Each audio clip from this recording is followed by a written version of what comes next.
Welcome to BC study circle. నేను మీ Nagaraj sir. Yes Telangana ఉద్యమంలో మరొక అంశముగా మనం పేర్కొనవలసిన విషయము తెలంగాణ జాగృతి. ఎస్ తెలంగాణలో పరిచయం అవసరం లేని వ్యక్తిగా మనం చెప్పవచ్చు కల్వకుంట్ల కవిత గారు. తెలంగాణ ఉద్యమంలో ప్రధాన పాత్ర పోషించినటువంటి టిఆర్ఎస్ తెలంగాణ రాష్ట్ర సమితి, ప్రస్తుత బిఆర్ఎస్, మరి అప్పటి ముఖ్యమంత్రి కల్వకుంట్ల చంద్రశేఖరరావు గారి కూతురిగా, మరి తెలంగాణ జాగృతి అధ్యక్షురాలుగా పేర్కొన్నటువంటి వ్యక్తి కల్వకుంట్ల కవిత గారు. మరి తెలంగాణ జాగృతి తెలంగాణ ఉద్యమంలో ఒక ప్రధాన పాత్ర పోషించింది అని చెప్పుకోవచ్చు. ఎందుకు అంటే 2006 ఆగస్టులో ఈ తెలంగాణ జాగృతి ఏర్పడినప్పటికీ ముఖ్య పాత్రలోకి వచ్చింది 2007 నుంచి అని చెప్పవచ్చు. మరి ఈ తెలంగాణ జాగృతి తెలంగాణ కల్చర్ మనము మర్చిపోయినటువంటి అప్పుడున్నటువంటి గిల్గాని కమిటీ చెప్పిన విషయం ఏంటి అంటే, వీరి యొక్క సంస్కృతి ఏంటో, వీళ్ళ పాట ఏంటో, వీళ్ళ యొక్క ఆట ఏంటో తెలియకుండా తెలంగాణ వాళ్ళు బ్రతుకుతున్నారని చెప్పింది. మరి తెలంగాణకు సంబంధించిన ఆ సంస్కృతి, ఆ పండగలను సెలబ్రేషన్ చేస్తూ కోటి బతుకమ్మలతో ఒక సెలబ్రేషన్ చేయడం జరిగింది. బతుకమ్మ పండగను సెలబ్రేషన్ చేస్తూ తెలంగాణ బతుకమ్మ పండగలను ఒక ప్రపంచానికి చాటి చెప్పినటువంటి అంశంగా ఈ తెలంగాణ జాగృతి మనం పేర్కొనవచ్చు. అదే విధంగా అప్పుడున్నటువంటి తెలంగాణ జాగృతి టీచర్స్ ఫెడరేషన్స్ కూడా ఏర్పాటు చేశారు ఈ తెలంగాణ జాగృతి అంశంలో భాగంగా. మరి అదే విధంగా యువతకి, ఎంతో మంది నిరుద్యోగులైన యువతకి స్కిల్స్ డెవలప్మెంట్ ప్రోగ్రామ్స్, మనకు వారికి సంబంధించిన నైపుణ్యత శిక్షణను ఏర్పాటు చేస్తూ వారికి ఉద్యోగ అవకాశాలను కూడా కల్పించినటువంటి సంస్థగా ఈ యొక్క తెలంగాణ జాగృతిని మనం పేర్కోవచ్చు.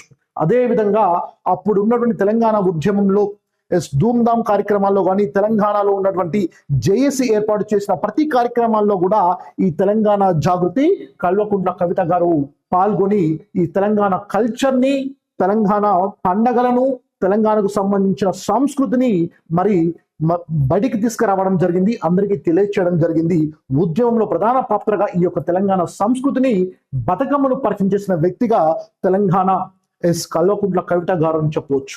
మరి 2014 జూన్ 2న తెలంగాణ రాష్ట్రం వచ్చిన తర్వాత మరి ప్రభుత్వాన్ని ఏర్పాటు చేసినటువంటి టిఆర్ఎస్ ప్రభుత్వము మరి కల్వకుంట్ల కవిత గారు నిజామాబాద్ లోక్సభ సభ్యురాలుగా గెలుపొందడం జరిగింది.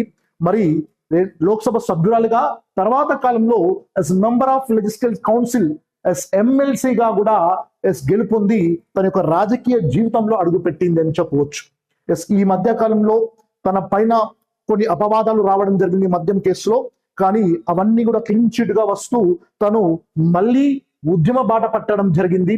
తెలంగాణలో జరుగుతున్నటువంటి కొన్ని అన్యాయాల విషయంలో తను మళ్ళీ రాజకీయ జీవితంలోకి వస్తున్నానని చెబుతూ ఒక సరికొత్త పార్టీని కూడా ఏర్పాటు చేస్తూ మరి ఈ యొక్క 2026 ఏప్రిల్ 25న ఒక పెద్ద బహిరంగ సభను ఏర్పాటు చేస్తూ మరి గతంలో తన తండ్రి గారు ఏర్పాటు చేసినటువంటి టిఆర్ఎస్ పార్టీ అది బిఆర్ఎస్ గా మారడంతో తన పార్టీని టిఆర్ఎస్ తెలంగాణ రాష్ట్రీయ సేనగా మరి పేరు పెట్టడం జరిగింది.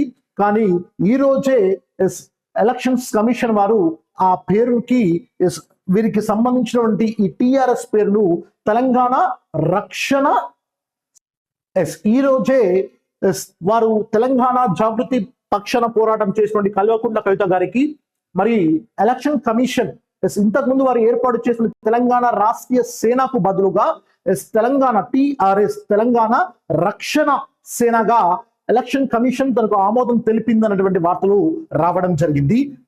మరి తను టిఆర్ఎస్ పార్టీని ఏర్పాటు చేస్తూ తన రాజకీయ జీవితాన్ని తెలంగాణ రక్షణ సేనగా తెలంగాణలో కొనసాగుతున్నటువంటి వ్యక్తిగా మనం చెప్పవచ్చు.